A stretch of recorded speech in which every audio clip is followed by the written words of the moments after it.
Good day, Ms. Moira. Good day, everyone. So, karon ang pag-istoryaan ang precision livestock farming, which is basically paggamit sa mga sensors, automated feeding systems, and AI or artificial monitoring in large livestock farms.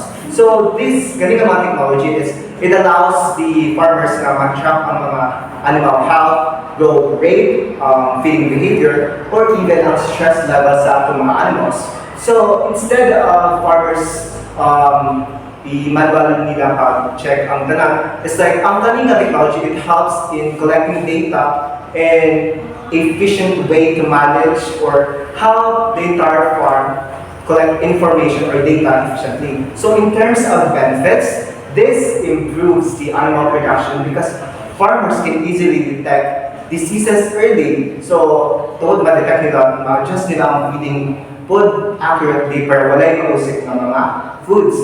So, from an SDS perspective, it reflects on a social technical imaginary of smart farming where technology is seen as a way to make agriculture more efficient, modern, and controlled. But even if it improves productivity, it also changes how humans interact with animals and farming itself. So, yeah, and building on that, precision livestock farming also reduce the need for constant human labor since machine and AI handle monitoring and feeding.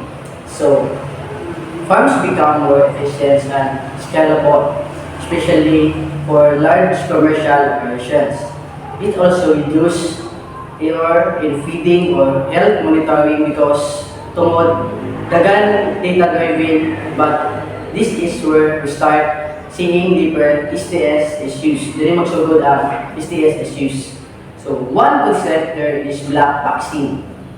In this system, farmers often don't fully understand how AI make decisions. So dili tanan farmers or student maka-understand sa AI.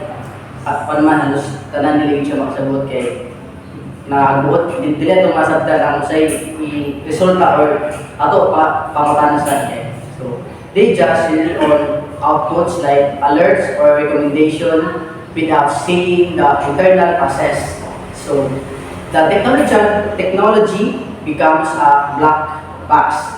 You see the result, kita ni mga resulta, then but not how it was produced. Dili mo siya maibalaan kung siya ma-produce. This create a kind of technological dependence where farmers trust the system without fully questioning it, which can shift control away from human and toward technology providers. Right. And this leads us to some serious ethical concerns. Excuse me. First is the animal welfare. Of course, the system focuses heavily on productivity data, and there is a risk that animals are treated more like points or production units rather than living beings.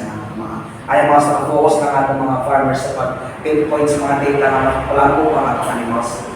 For efficiency is being prioritized over ethical treatment. Also, different groups interpret this technology differently.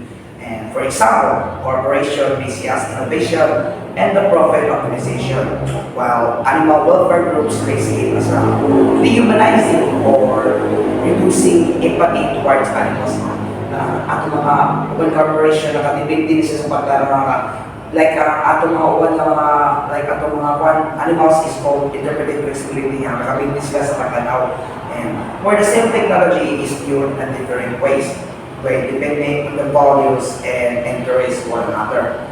For issues in technological lacking where farms become dependent on single system or company for managing life cycles. So, the big question is, how do we manage this responsibly? So, first, we should have the clear regulation kung giunsa nato pag-collect and pagkuha ang data na gikan sa livestock system. Kay this connect to data sovereignty. Because farmers should have control sa data nga ilang So not just tech companies. So in terms of responsible innovation, technology should be designed na dili lang for efficiency, pero para sa ethical animal treatment. Like, for example, systems should be include welfare indicators, not just productivity metrics. Governments and agricultural agency should also ensure na kaning technology dili lang para sa dili lang ang dagko nga industrial farms ang maka-benefits, pati po tong mga small farmers.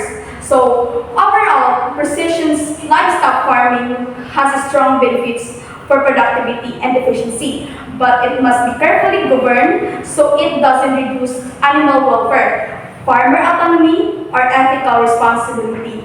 That would be all. Thank you.